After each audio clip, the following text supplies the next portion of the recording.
This section has to do with lexemes and structure, and for the sake of clarity, I have divided lexemes and structure into three places.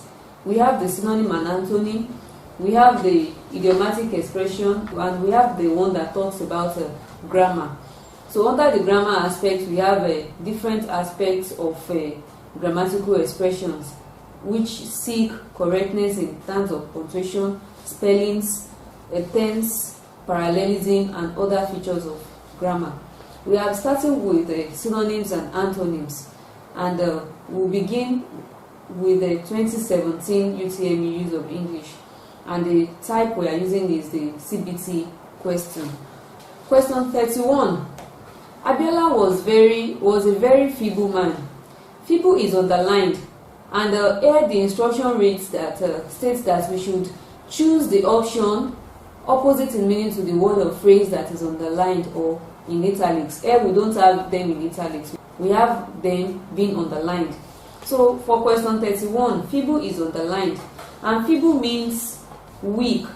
So the opposite of weak is strong. So our final answer is option C. Question 32. The smell is obnoxious. Obnoxious means offensive, unpleasant. So option A reads pleasant, B loathsome, C unpleasant, D obvious. Option A is the final answer because it is the opposite of obnoxious. Loathsome is synonymous to obnoxious. Option C is also synonymous to obnoxious, but option D is not relating to that. So our final answer is option A. Question 33. Ali was a natural spendthrift when he was single. The answer is option B, which is miser. And when you say miser, it means somebody who does not like spending. A spendthrift is someone who spends a lot of money. So option B is the opposite of spendthrift. 34. The decision will have no adverse effect on us. Adverse means consequence, negative effect. So option A, inimical. Inimical is synonymous to adverse. B, detrimental. This is also synonymous to adverse.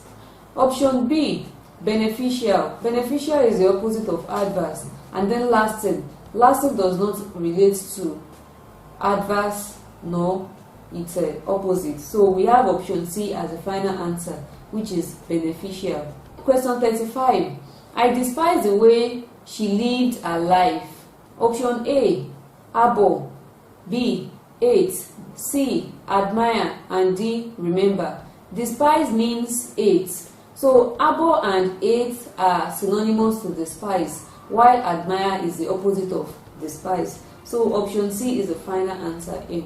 The next part has to do with nearest in meaning.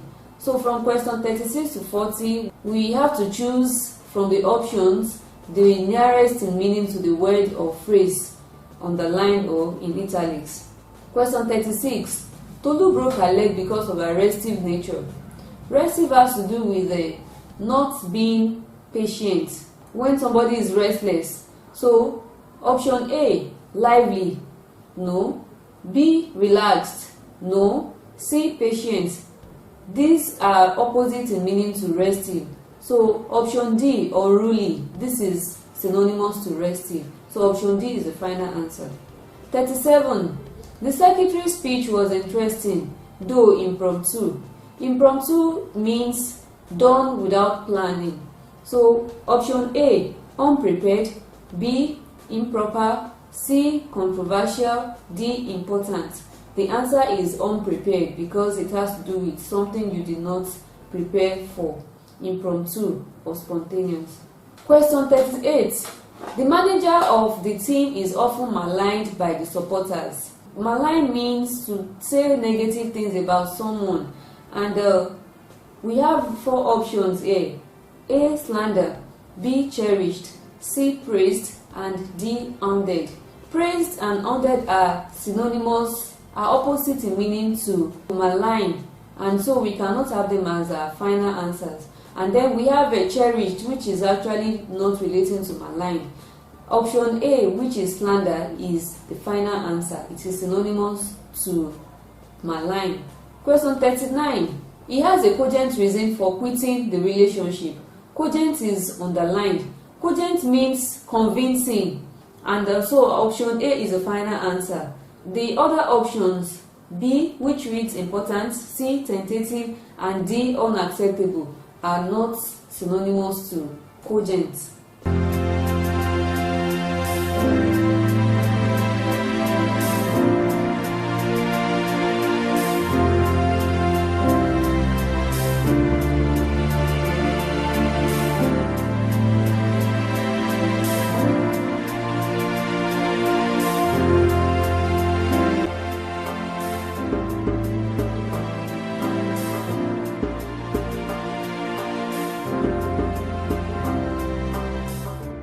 2016 UTM Use of English questions, the CBT questions. Instruction for these questions: choose the option opposite in meaning to the word or phrase in italics, and here we have them underlined and not in italics. Question 46. It is important not to let mistakes blight your life. Blight means to spoil or damage something. Since we are looking for the opposite in meaning, we will choose the one that has a meaning that negates blight. Option A, damage, B, impart, C, improve, and D, ruin. Option B is the final answer, which is impart, which means to add value to something. Question 47. The film was not in decrepit police station. Decrepit means very old and not in good condition. We'll go to the options. A, an improved, B, damaged, C, an impoverished, and D, a dilapidated. The answer is A, which is an improved. Question 48. Jumoke is fond of capping her sister. To cap means to keep complaining about something in an annoying way. Now, when you complain, the opposite of it is to praise. So, the final answer to this is option A, which is praise. Question 49. A cup of coffee invigorated him. To invigorate means to make somebody feel healthy and full of energy. So the opposite of this is going to be debilitated, which means to weaken. Question 50. It is ludicrous to suggest that it was a government agent. When you say something is ludicrous, it means it is ridiculous and unreasonable, so that you cannot take them seriously. Option A, odd, B, exciting, C, farcical, and D, sensible. The answer is sensible because it negates the meaning of ludicrous, which means ridiculous or unreasonable. Question 51. The idea make me cringe. To cringe means to move back or away from somebody because you are afraid. Option A, quiver, B, tremble, C, resolute, and D, right. The answer is resolute because resolute means determined or not afraid. Option C is the final answer. 52. His book is one of those books that galvanized democracy. Galvanize means to make somebody take action by shocking them or by making them excited. Option A, stimulated, B, encouraged, C, dissuaded, D, promoted. Stimulated, encouraged, and promoted are synonymous to galvanize. So option D is the final answer, which is dissuaded, and it is opposite in meaning to galvanize. Question 53. He walks in a gawky way. Gawky means awkward, done in an awkward manner, or behave in a clumsy and lumbering manner. Option A, suitable, B, clumsy, C, lumbering, and D, graceful. Suitable is not synonymous to gawky, but clumsy and lumbering are synonymous to gawky. And since we are looking for the opposite in meaning, graceful is the opposite in meaning to gawky. So option D is a final answer. Question 54. The nation is in a period of economic flux. Flux means continuous movement or change. Now option A, modification, B, change, C. Fluidity. D. Stability. The answer is stability because it negates change. Change and stability are opposite in meaning. So option D is the final answer. Question 55. Our son was highly active and exuberant. Exuberant means full of energy, excitement and happiness. So we have A. Subdued, B. Fulsome, C. Lively, D. Brightly. The answer is subdued because this connotes the opposite of exuberant. The next part, it runs through 56 and 65. Question 56.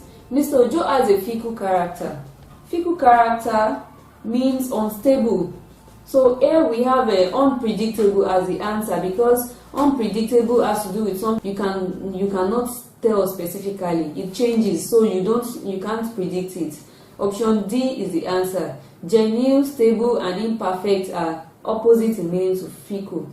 Question 57. He picked up the phone expecting to hear the chairman's gruff voice. Gruff means a husky voice. So we have husky in the options, and so we have option C as a final answer. Gruff is synonymous to husky, and it defines the nature of the voice. So it is the underlined word is not synonymous to gracious, it is not synonymous to musical, and it is not synonymous to polite. So our final answer is option C, which is husky. Question 58. It has been a fraught day. Fraught means causing or having a lot of emotional stress or worry. So here we have options: difficult, B. pleasant, C.